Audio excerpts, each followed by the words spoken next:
आदमी ने कार एक तरफ रोक दी। पास में बैठी लड़की तुरंत उसकी गोद में बैठ गई और उसे चूमा। ज्याओमी मुस्कुराती रही, जैसे पुलिस को चिढ़ा रही हो। लेकिन ज्याओ शुआई को ज्याओमी की मां की मौत की खबर देने की हिम्मत नहीं हुई। उसे डर था कि वह इस खबर को सहन नहीं कर पाएगी। अगले दिन ज्याओ शुआई ने उसे घुमाने के लिए सेल्फ ड्राइविंग ट्रिप पर ले जाने का सोचा, ताकि वह मां की मौत की दुख भरी खबर को भूल सके। सफर के दौरान वे एक होटल पहुंचे, लेकिन वहां केवल एक ही कमरा खाली था। ज्याओ शुआई ने कमरे का इंतजाम किया और वे दोनों रुक गए। रात में दोनों एक ही बिस्तर पर लेटे थे। ज्याओ शुआई लड़की को देखकर परेशान था, लेकिन उसने खुद को काबू में रखा।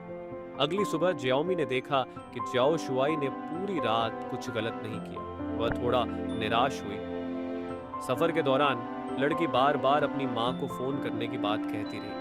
आखिरकार ज्याओ शुआई ने उसे सच बताया कि उसकी मां अब नहीं रही। यह सुनकर जियाओमी बहुत दुखी हुई और जियाओ शुआई के कंधे पर सिर रखकर रोने लगी। धीरे धीरे उसने खुद को संभाल लिया। आगे के दिनों में जियाओ शुआई ने उसे खुश रखने की कोशिश की। उसने उसे खेल सिखाए, ड्राइविंग सिखाई और घूमने ले गए। हालांकि जियाओ शुआई को लगा कि लड़की कुछ छिपा रही है। एक दिन उसने उसे पकड़ लिया, जिससे दोनों में झगड़ा हो गया। गुस्से में जियाओमी घर छोड़कर चली गई। च्याओ शुआई परेशान होकर उसे ढूंढने निकला। उसने उसे एक दुकान के पास देखा, लेकिन उसे शक हुआ कि जियाओमी किसी से फोन पर बात कर रही थी। बाद में दोनों ने सुलह कर ली और एक और सफर पर निकल गए।